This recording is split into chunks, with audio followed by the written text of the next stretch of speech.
Hi, welcome back to Never Had a Boyfriend with me, Katie. Today I'm joined by a very important person in my life, my grandpa. This is his first podcast ever. I think he did an amazing job. I find him so interesting, so inspiring. He's 92, and I really hope you enjoy it. Let me know your thoughts. If you like the podcast, please subscribe, like, comment, all of the above, and thank you for listening. Never had a boyfriend. Like this? Yeah. And you can see the face like this? Yeah. Like this? If you keep it down like this, see? Like that? Yeah. Is that okay for you? Huh? Is that okay? I got a what? Is that okay? That's okay. Okay. Hi, Grandpa. Hello to you. Welcome to my podcast. Glad to be here. Okay. Well, my podcast is called Never Had a Boyfriend because I never had a boyfriend. Excuse me? My podcast is called Never Had a Boyfriend. Who's never had a boyfriend? Me. Why not? You're beautiful. Thanks, Grandpa. You're too demanding, I guess. You think I'm too demanding? Yes. Why? You're a sport brat. Hey! I'm going to cut that out. So, Grandpa, introduce yourself, can you? I'm Sidney William Wheatley, born 1A, Paisley Road, London, Southeast 17. Okay, that's a bit too much detail. Born at home to Alice and Arthur Wheatley, the youngest of 5 children. Okay. What's your relationship status now? I am married to Sylvia Yolanda Wheatley, a Salvadorian native who I met in San Francisco in 1960. 1960? 1960. And how did you meet Grandma? I met her through a friend at work who said that he had a sister-in-law coming from El Salvador, and they were giving her a housewarming party. I have never heard of El Salvador, so I agreed to go. And it was just a regular meeting. No fireworks, no nothing. No fireworks? No, it was just because I was already established in San Francisco as a single man, doing quite well. I did volunteer to take Sylvia out, showing the San Francisco, Yeah. the sights and scenes, and I guess it developed from there. What do you mean by doing quite well? The social scene. I won't go into that. Why? What does that mean? What does that mean? Yeah. That in 1960, San Francisco was a bachelor's dream. Oh, why? A lot of girls. Wow. And you just, so you moved to San Francisco from Kansas. Yes. Well, let me go back a bit. At 16 in London, I did a 5-year apprenticeship in the printing industry. I finished that at 21. By then, I'd already was married and had a child. Then I decided I was going to some adventure. I would go to America. Wait, at 21? At 21. But where did you meet your first wife? Local. She lived within 50 feet away. Really? Yes, but we all did in those days. There was hundreds of flats. There were quite a few people in one block. Did you always like her, or? Yes, it was okay. Both too young. So how old were you when you met her?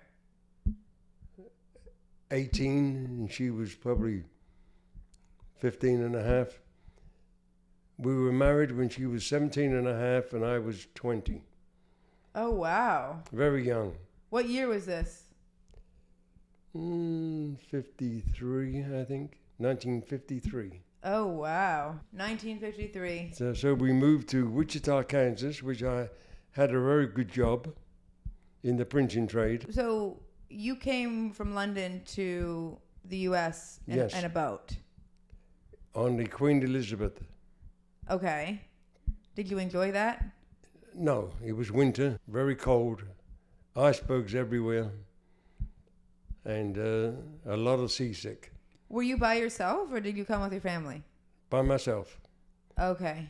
with the suitcase with the handle broken off when I first picked it up. So I carried it on my shoulder. Wow. So what do you think was the biggest difference from the UK to the US when you moved at that time? Well, from London to war-torn London to good times in Kansas, the income was good, housing was easy, everything seemed so easy. Did you envision your life when you were younger? How did you envision your life panning out? No. In the old days, we had no vision. It was just day by day. We called it what, survival? So do you think you enjoyed living like that, or do you think you took more risks when you were younger? We took a lot of risk because there was nothing to lose. Did you think that you were going to have to join the army? I had to register for the army. I was delayed because of my apprenticeship to 21. I registered and I was supposed to, I qualified, but then I decided, well, if I leave, I avoid the draft, and I did. It wasn't an honourable thing to do, but I did it because I was married and with a baby, and I couldn't think of being overseas with a mother and child. Yeah. So I decided to leave. I stayed in Kansas 5.5 years. Wow. Until I quit. But in those days, with these severe winters, the terrible summers, most people decided, California, here we come. So you drove from Kansas to California? No, I quit my job. It was decided that I would come to California and look for work, which I did. And left my wife and 2 children by then in Kansas, planning to reunite after I found location and a job. Okay. This didn't turn out too well.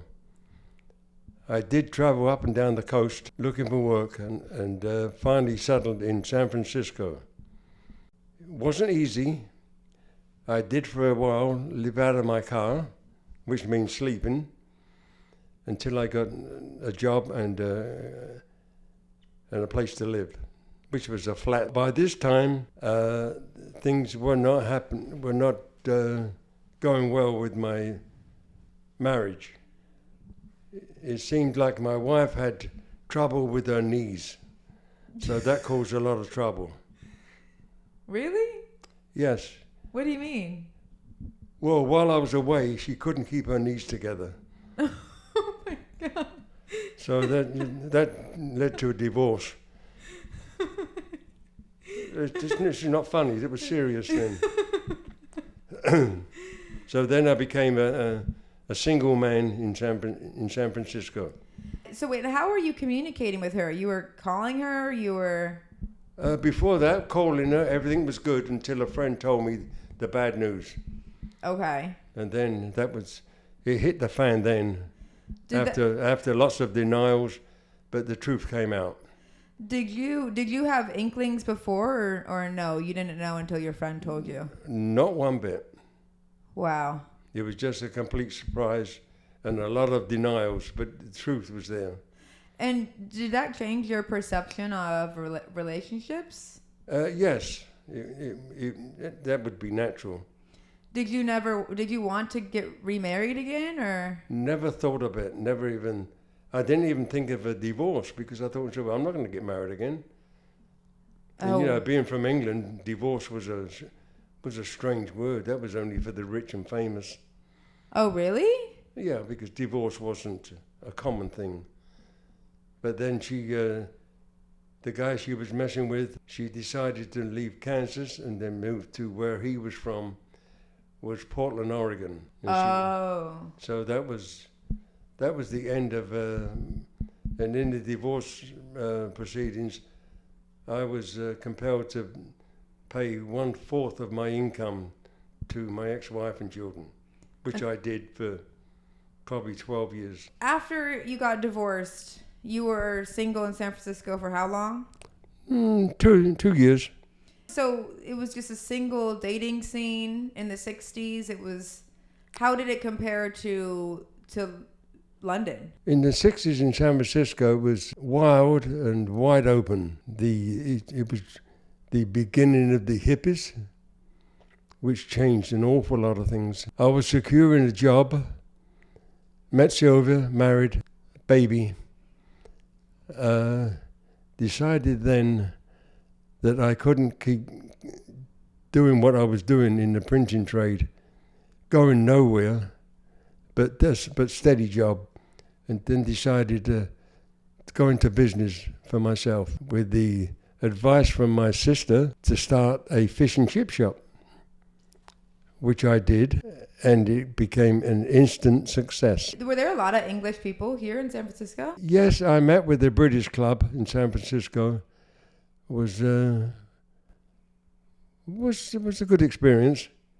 A lot of fun, a lot of outings, a lot to get-togethers and talk about home. And how was it like marrying somebody who has a different culture than you? It was very different and challenging. Because you didn't speak the same language when you met, right? No, I didn't speak Spanish. He never spoke English. So what did you do? We communicated through love. Is that right? Yes. Uh-huh. And we did eventually buy a home. It was in Pacifica, California. Yeah. Which was about 15 miles from San Francisco. The only affordable place I could ever afford. Yeah. And then of course, came the opportunity to open a fish shop. And it was good from there on. So how do you think your life would have panned out if you stayed in London? Would have been limited. Do you think there were just a lot of more work opportunities when you moved to America? The opportunities were in America, especially since my education was limited. I left school at 14, and then I worked at W.H. Smith's warehouse in central London until I was 16, and that's when I served the apprenticeship for 5 years, which was in the city of London. Did you envision staying in the UK eventually, or? Eventually, or since I moved? Since you moved.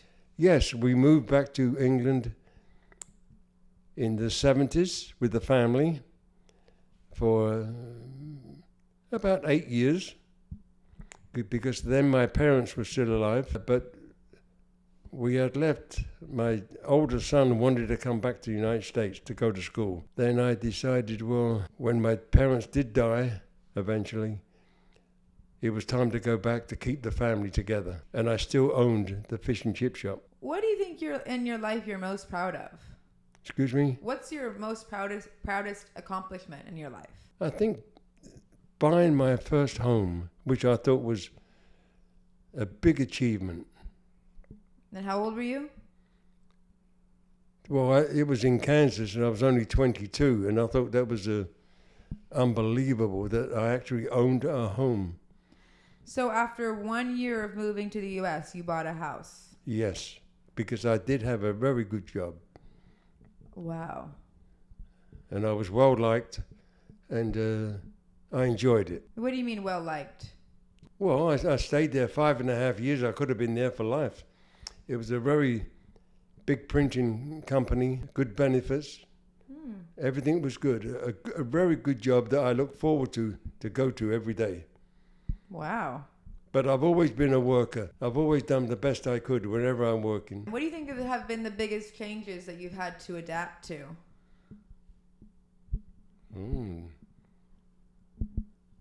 The biggest changes in my life? I guess retiring at 70. Yeah. It was a big shock because I've always worked. I've always been busy. So you think after... I should have stayed working till I was 80. You think so? I could have. Because at 92 now, I still feel good. Yeah. But now I'm a great-grandfather. How does that feel? Feels good. And I do visit England quite often, Yeah. London in particular, which I love dearly. Yeah. Any new progress in London I enjoy, especially the old neighbourhood, Elephant and Castle. I love London. I would love to live there. But my family and everybody is here.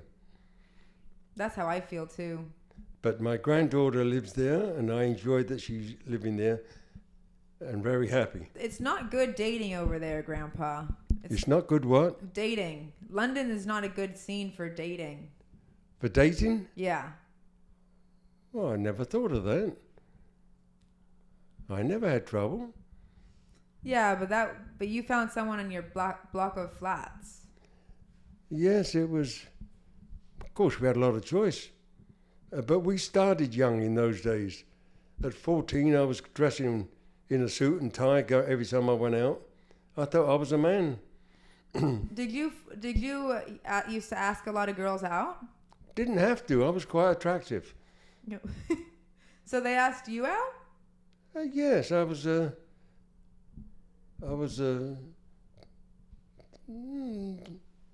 local good. I was probably better looking than most of my friends. Oh. I was heavy in sports, especially boxing, which made me very popular. Oh, you had a lot of girls like that? Oh yeah, they like to. They like the idea that people know you Oh. and that you're well known. You were popular in boxing? Yes, only amateur boxing, but it was the thing to do then in London. Wow. So you never had any problem dating? Not really. We were all free, and it was. We were thought, at 14 and 15, we thought we were men. Was your first relationship with your first wife? No. No? I don't think so, no. Probably the first serious one, but no, not. There were many girls. Many? Really, yes. Wow. Do you remember the first girl you had a crush on? First girl I had a crush on was named, I think, Martha. Martha? Martha Powell, I think. I can't remember the name. But no, that was a long time ago. I was probably 14, 15. In school, did you see her? No, because I only went to a boys' school. Oh. Where'd you meet her? Oh, in the streets. We used to go to the movies. In those days, our entertainment was movies. We went to so many movies a week. Oh, so you'd meet her at the movies? Yeah, we used to meet them inside the movies, so we wouldn't have to pay for them. Oh. Yeah, we always met the girls inside Wow. and sat and made out in the movies. Really? Yeah, we always did. Oh. Were you always quite chivalrous when you were dating? Did you pay for meals and stuff? We didn't go out for meals. I think the only meals we had was chips. We could never afford fish. Oh, really? Yeah. No, we never. There were no McDonald's then in those days. How did you propose to your first wife? I don't think we ever did. We just decided she'll get married, or the family decided. Oh, the family decided for you? Her family. Oh, really? Her family was Italian born, but lived in London. Oh. So my ex-wife was pure Italian. Oh. But born in London. How did you propose to Grandma? I think we just decided we should be married. But didn't you ask, you asked her mom for her hand in marriage, right? I think I wrote a letter. You did write a letter. Yes. She was in El Salvador then, the mother. How did you translate the letter? I don't know. I had friends, I guess, that did it. Oh, really? Yeah. You never wanted to learn Spanish? I tried to, but I guess I've got a stupid head. I can learn many things and remember many things, but the language bit always got me. Did you like going back to El Salvador? Yes, I enjoyed El Salvador. I've always enjoyed different cultures. Yeah. So when you were growing up, is there any expectations that you had for yourself and what you thought you were going to do? Not really. In those days, it was survival.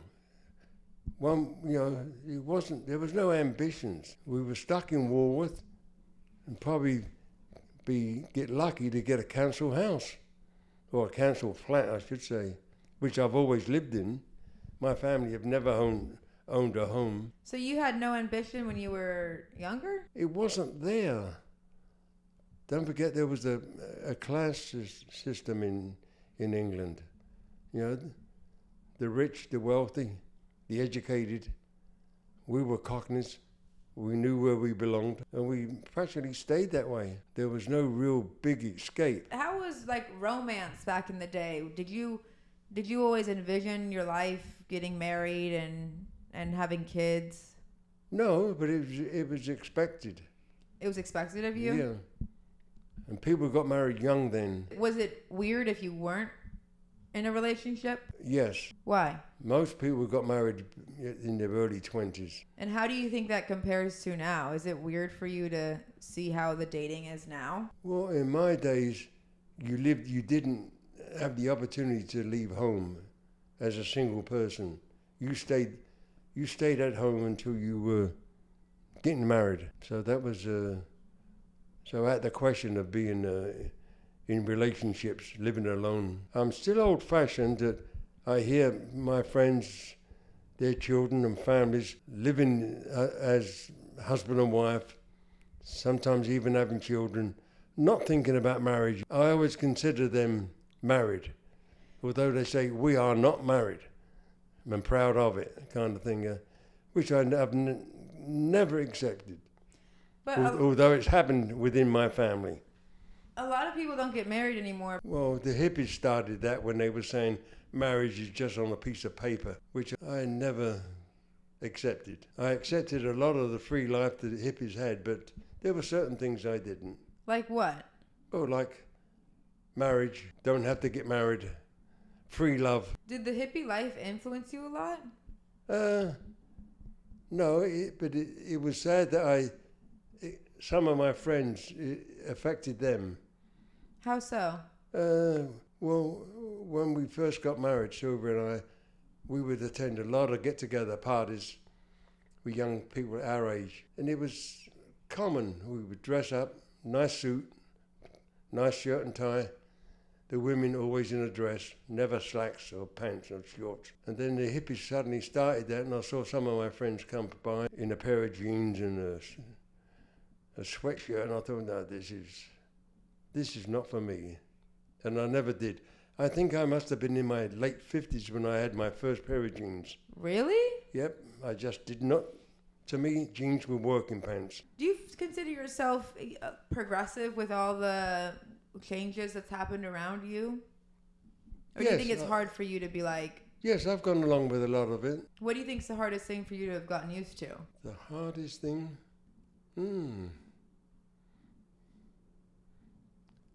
I can't really think of that because I've made life pretty easy for myself. Yeah. Through hard work, but everything I did turned good for some reason. I've always been told there was someone up there looking down at me. Yeah. And I believed it. I think so. 92. I've had some mishaps.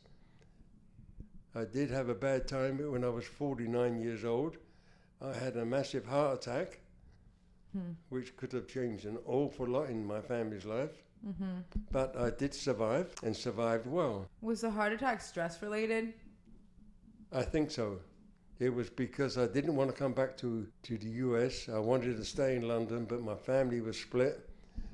My mother-in-law was here. My oldest son was here, and I didn't want to see the family split, but I still did not want to come back. Why did you not want to come back? I was happy in London. How was your social life in London? It was very good for us. What did you guys do?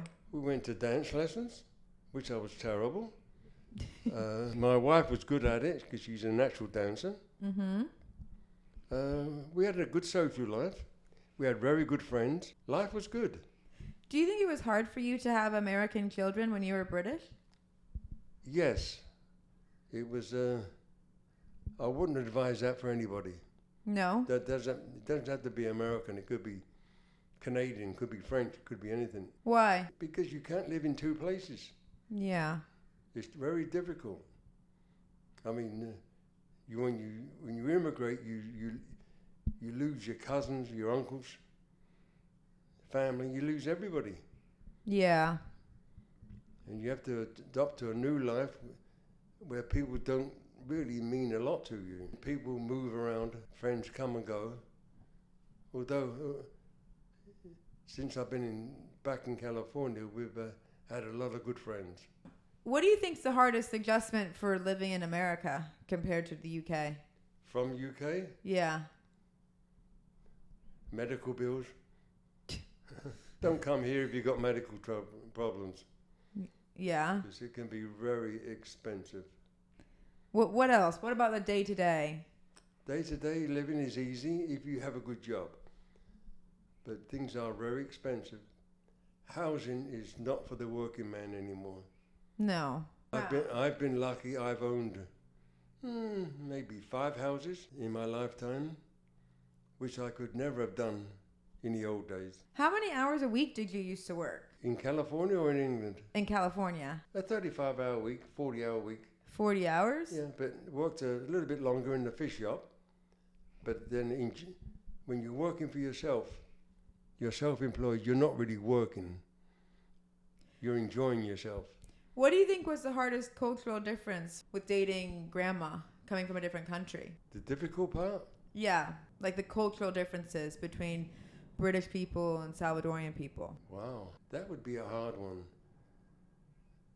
I think dating and marrying a Latin girl, they don't expect too much from you. What do you mean?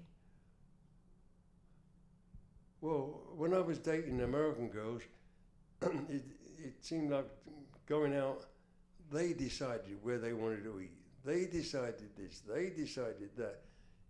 And that was different with a Latin girl. Oh, yeah? With a Latin girl, if you decide you're going to have a hamburger, you're going to have a hamburger. You're not going to, no one's going to say, no, I want to be in a nice restaurant. That was one big difference. Yeah? Mm-hmm. Do you think dating a Latina, do you think she was different than the other girls you dated? I did date Latin girls before, though, but, American Latins. Oh, yeah? But then we shouldn't be talking about my dating habits. I don't want to upset my tranquil life now.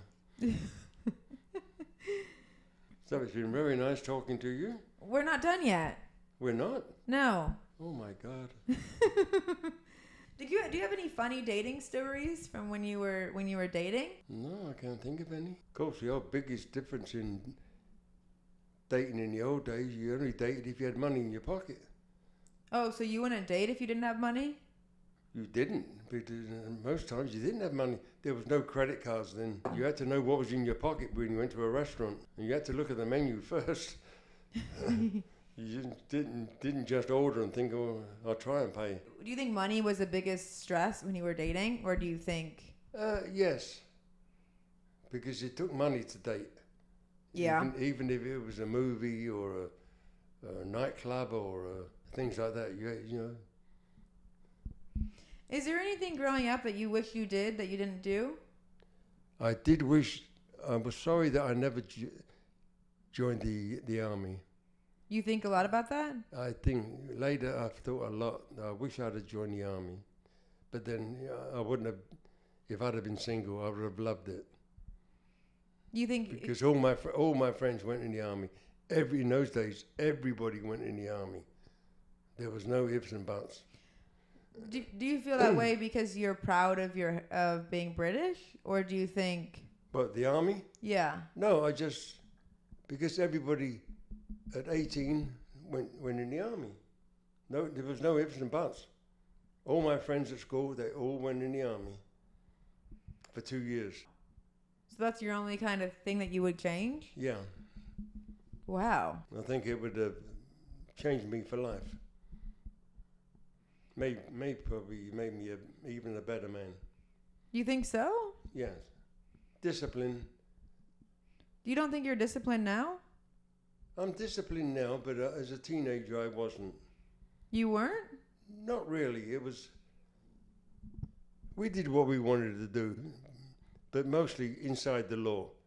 Like Although what? we did a lot of stuff that was outside the law, but not not violence or we did have violence, but that was only like gang fighting. But it was no weapons and that. That was to use a weapon in my young days was being a coward.